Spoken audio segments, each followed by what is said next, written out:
Hello दोस्तों, आप सभी का स्वागत है हमारे YouTube channel self study classes में। तो दोस्तों आज हम लेकर आए हैं बिहार डीएलएड एग्जाम के लिए दोस्तों साइंस के प्रैक्टिस सेट क्वेश्चन को। ये आज हमारा पहला क्लास है। अगर वीडियो अच्छा लगे तो वीडियो को लाइक जरूर कीजिएगा। अगर आप हमारे यूट्यूब चैनल पर पहली बार आए हैं तो चैनल को जरूर सब्सक्राइब कर लीजिए। हम दोस्तों ऐसे ही लेटेस्ट वीडियोज़ जो है लाते रहते हैं। अगर आप साइंस का, जीके का या फिर हिंदी का प्रैक्टिस सेट क्वेश्चन करना चाहते हैं तो आप सभी लोगों को इन सभी क्लास का जो लिंक है नीचे डिस्क्रिप्शन में मिल जाएगा। आप वहां पर जाकर इन सभी क्लास को देख सकते हैं या आप हमारे यूट्यूब चैनल के प्लेलिस्ट पे जाकर भी देख सकते हैं। तो चलिए अब हम बढ़ते हैं एमसीक्यू क्वेश्चन की तरफ। तो दोस्तों पहला क्वेश्चन है हमारा क्वेश्चन नंबर एक। क्वेश्चन नंबर एक पूछा गया है कि 1990 के दशक में वैज्ञानिकों ने पदार्थ के कितनी अवस्थाएं को ढूंढ निकाला था। यानी कि 1990 के दशक में वैज्ञानिक ने पदार्थ की कितनी अवस्थाएं ढूंढ रखी थी। तो ऑप्शन ए है 3, ऑप्शन बी 4, ऑप्शन सी 5 या ऑप्शन डी 6। तो क्वेश्चन नंबर एक का राइट आंसर बताइए। अगर आप सभी लोगों को आंसर पता हो तो कमेंट बॉक्स में कमेंट जरूर कीजिएगा। तो क्वेश्चन नंबर जो एक है उसका राइट आंसर हो जाएगा ऑप्शन सी 5 अवस्थाएं, यानी कि पदार्थ की 5 अवस्थाएं ढूंढी गई थी। तो पहला है दोस्तों हमारा क्या हो जाएगा, ठोस, फिर द्रव, फिर गैस, फिर प्लाज्मा, फिर एक लास्ट है पांचवा बोन्स आइंस्टीन जो है ये हमारा पांचवा अवस्था है। अब हम बढ़ते हैं नेक्स्ट क्वेश्चन पे। तो नेक्स्ट क्वेश्चन है क्वेश्चन नंबर 2। क्वेश्चन नंबर जो 2 है वो पूछा गया है कि विद्युत धारा का एसआई मात्रक क्या होता है। तो आपको बताना है विद्युत धारा का एसआई मात्रक क्या होगा। Option A volt, option B ohm, option C ampere या ऑप्शन डी कूलाम। विद्युत धारा का एसआई मात्रक क्या होता है, क्वेश्चन नंबर 2। तो क्वेश्चन नंबर 2 का राइट आंसर हो जाएगा हमारा ऑप्शन सी एम्पियर, यानी कि विद्युत धारा का एसआई मात्रक हो जाएगा एम्पियर।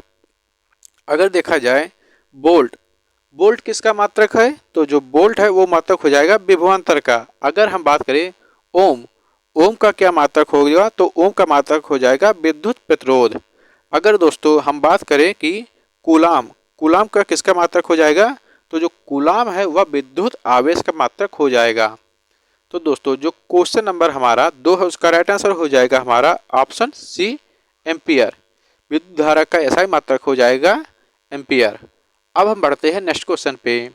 तो क्वेश्चन नंबर 3, क्वेश्चन नंबर जो 3 है पूछा गया है कि हाइड्रोजन गैस से भरे गुब्बारे को हवा में छोड़ने पर गुब्बारा क्या होता है, कुछ दूरी तक ऊपर उठेगा और हवा में तैरेगा, या ऑप्शन बी है कुछ खास ऊंचाई तक उठकर विस्फोट करेगा, या ऑप्शन सी है कुछ खास ऊंचाई तक उठकर पुनः नीचे धरती की ओर पहुंचेगा, या ऑप्शन डी है अंतरिक्ष में चला जाएगा। तो क्वेश्चन नंबर जो 3 है उसका राइट आंसर क्या होगा, क्वेश्चन नंबर 3। तो दोस्तों जो क्वेश्चन नंबर 3 है उसका राइट आंसर हो जाएगा हमारा ऑप्शन ए कुछ दूरी तक उठेगा और हवा में तैरेगा। अब हम बढ़ते हैं नेक्स्ट क्वेश्चन पे। तो नेक्स्ट क्वेश्चन है क्वेश्चन नंबर 4। क्वेश्चन नंबर 4 क्या है, क्वेश्चन 4 पूछा गया कि राइबोसोम किसके लिए केंद्र है, यानी कि जो केंद्र किसके लिए है राइबोसोम। तो ऑप्शन ए है श्वसन के लिए, ऑप्शन बी है प्रोटीन संश्लेषण के लिए, ऑप्शन सी है प्रकाश संश्लेषण के लिए, या ऑप्शन डी है लिपिड के लिए। क्वेश्चन नंबर 4 राइबोसोम जो होता है वह किसके लिए केंद्रक होता है। तो जो क्वेश्चन नंबर हमारा 4 है उसका राइट आंसर हो जाएगा ऑप्शन बी प्रोटीन संश्लेषण के लिए। राइबोसोम जो हो जाएगा केंद्रक वह प्रोटीन संश्लेषण के लिए हो जाएगा। तो अब हम बढ़ते हैं नेक्स्ट क्वेश्चन पे। क्वेश्चन नंबर जो है 5, क्वेश्चन नंबर 5 में पूछा गया है कि दक्षिण भारत के तटवर्ती क्षेत्र में जाड़े के दिनों में होने वाली वर्षा का मुख्य कारण क्या है। तो आपको बताना है कि इसका मुख्य कारण क्या होगा।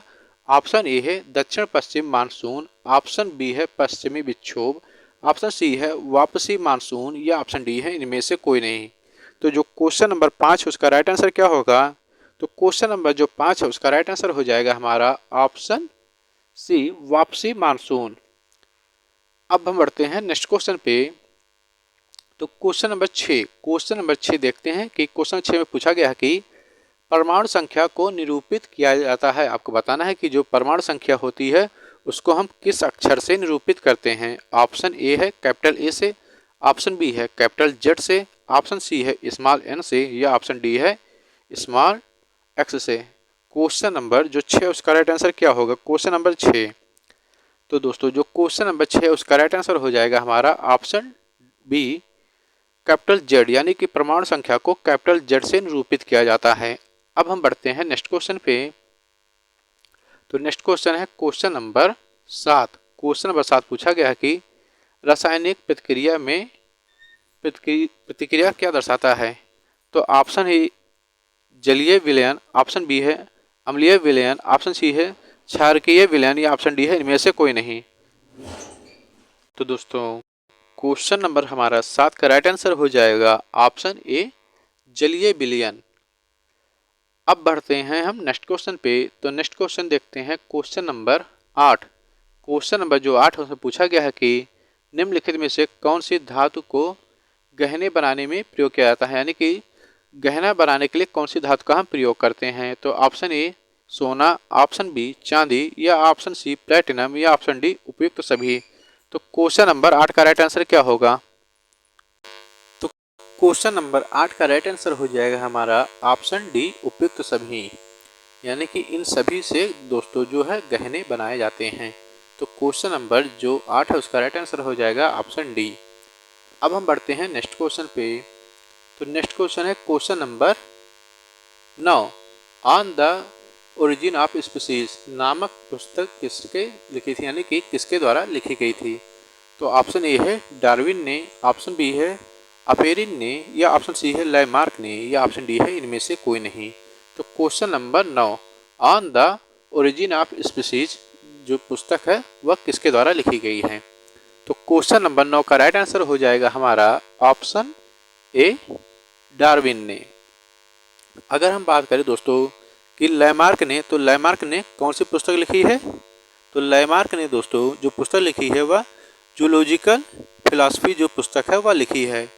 अगर हम बात करें कि ओपेरिन ने, तो ओपेरिन ने कौन सी पुस्तक लिखी है। तो ओपेरिन ने दोस्तों जो पुस्तक लिखी है उसका नाम है द ओरिजिन ऑफ लाइफ।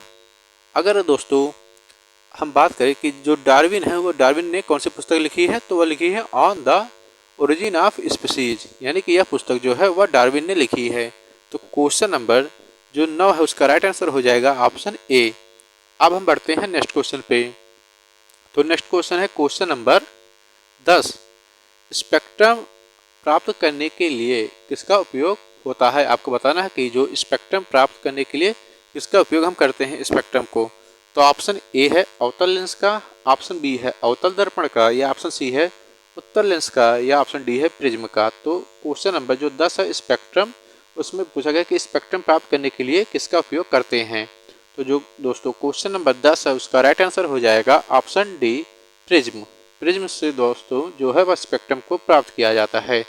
तो क्वेश्चन नंबर 10 का राइट आंसर हो जाएगा ऑप्शन डी प्रिज्म। अब हम बढ़ते हैं नेक्स्ट क्वेश्चन पे। तो क्वेश्चन नंबर पूछा गया है 11।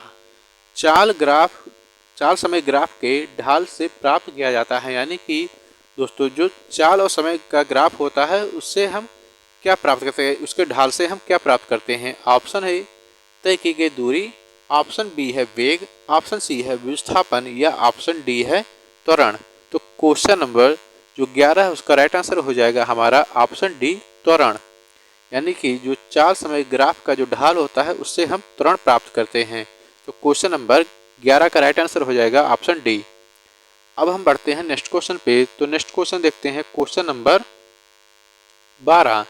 व्हिटेकर ने वर्गीकृत के लिए कितने मानदंडों का उपयोग किया था, यानी कि दोस्तों जो व्हिटेकर के द्वारा क्लासिफिकेशन था, वर्गीकरण किया गया था, तो उसको प्राप्त करने के लिए कितने जो मानदंड है उनका प्रयोग किया गया था। तो ऑप्शन ए है 4, ऑप्शन बी है 7, ऑप्शन सी है 3 या ऑप्शन डी है 5। तो जो दोस्तों जो क्वेश्चन नंबर 12 है उसका राइट आंसर हो जाएगा हमारा ऑप्शन डी 5। तो अब हम बढ़ते हैं दोस्तों नेक्स्ट क्वेश्चन पे। तो नेक्स्ट क्वेश्चन देखते हैं क्वेश्चन नंबर 13। क्वेश्चन नंबर जो 13 है पूछा गया है कि वह कारक जो वाष्पोत्सर्जन की दर को प्रभावित नहीं करता है, आपको बताना है कि वह कौन सा कारक होगा। तो वाष्पोत्सर्जन की जो दर है उसको प्रभावित नहीं करता है।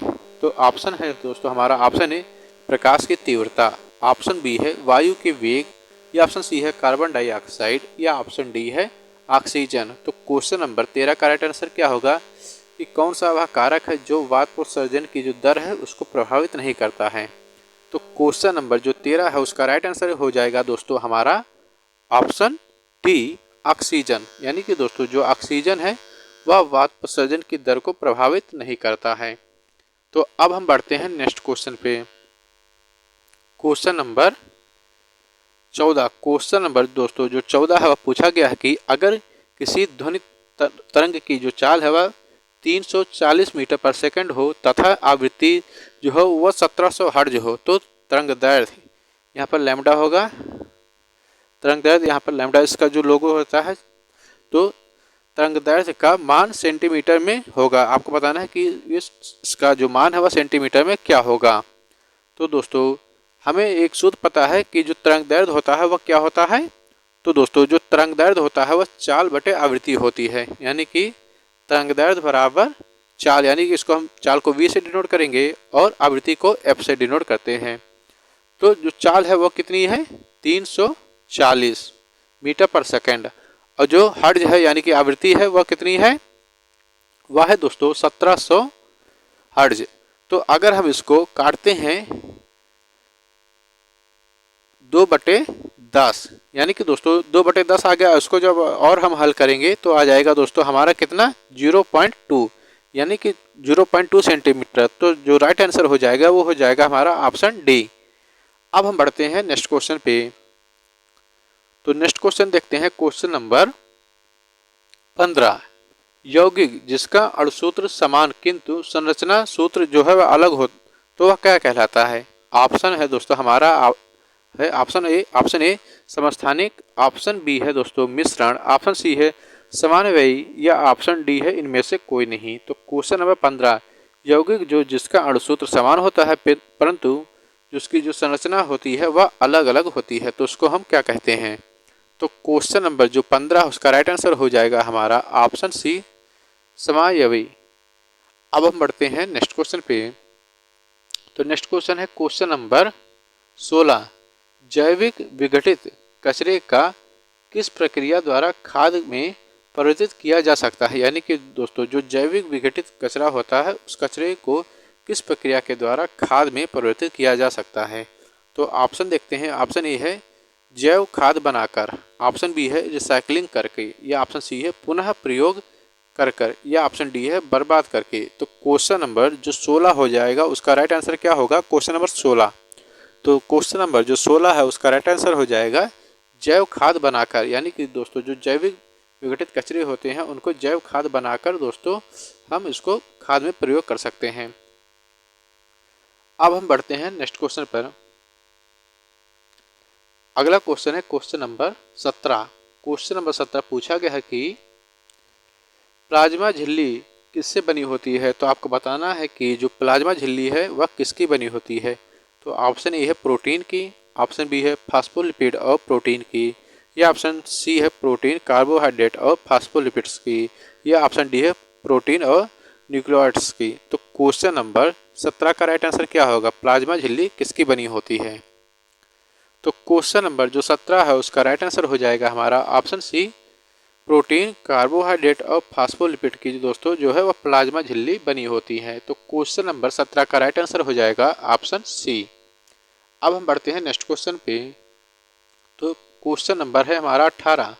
क्वेश्चन नंबर जो 18 है वो पूछा गया है कि क्योटो सम्मेलन का मुख्य मुद्दा क्या था। तो आपको बताना है कि जो क्योटो सम्मेलन हुआ था उसका मुख्य मुद्दा क्या था। ऑप्शन ए है ग्लोबल वार्मिंग, ऑप्शन बी गरीबी, ऑप्शन सी साक्षरता, या ऑप्शन डी मानवाधिकार। तो क्वेश्चन नंबर जो 18 है उसका राइट आंसर हो जाएगा हमारा ऑप्शन ए ग्लोबल वार्मिंग। यानी कि जो क्योटो सम्मेलन का जो मुख्य उद्देश्य था वो था ग्लोबल वार्मिंग। तो क्वेश्चन नंबर 18 का राइट आंसर हो जाएगा ऑप्शन ए। अब हम बढ़ते हैं नेक्स्ट क्वेश्चन पे। तो नेक्स्ट क्वेश्चन देखते हैं क्वेश्चन नंबर 19। क्वेश्चन नंबर 19 पूछा गया कि विद्युत परिपथ में प्रवाहित धारा का मान मापने में प्रयुक्त यंत्र होता है। यानी कि आपको बताना है कि जो विद्युत परिपथ में प्रवाहित धारा होती है उसको मापने के लिए हम किस डिवाइस का यानी कि किस उपकरण का जो है हम प्रयोग करते हैं। तो ऑप्शन ए है गैल्वेनोमीटर का, ऑप्शन बी है वोल्टमीटर का, ऑप्शन सी है अमीटर का है या ऑप्शन डी है इनमें से कोई नहीं। तो क्वेश्चन नंबर जो 19 है उसका राइट आंसर आप कमेंट बॉक्स में कमेंट कर दीजिए क्वेश्चन नंबर 19 का। तो अब हम बढ़ते हैं नेक्स्ट क्वेश्चन पे और ये स्पेक्ट सेट का दोस्तों जो है लास्ट क्वेश्चन है क्वेश्चन नंबर 20। क्वेश्चन नंबर 20 है कि कृमि खाद यानी कि जो वर्मी कंपोस्ट होते हैं उसे बनाने हेतु निम्नलिखित में से किस कृमि कीड़े का उपयोग किया जाता है। यानी कि जो कृमि खाद होते हैं यानी कि वर्मी कंपोस्ट, तो उसको बनाने के लिए हम किस कीड़े का उपयोग करते हैं।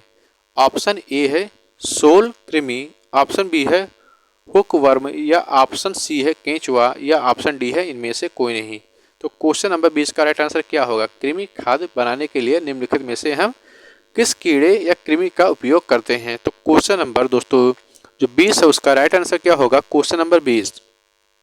तो क्वेश्चन नंबर 20 का राइट आंसर हो जाएगा दोस्तों हमारा ऑप्शन सी केंचुआ का।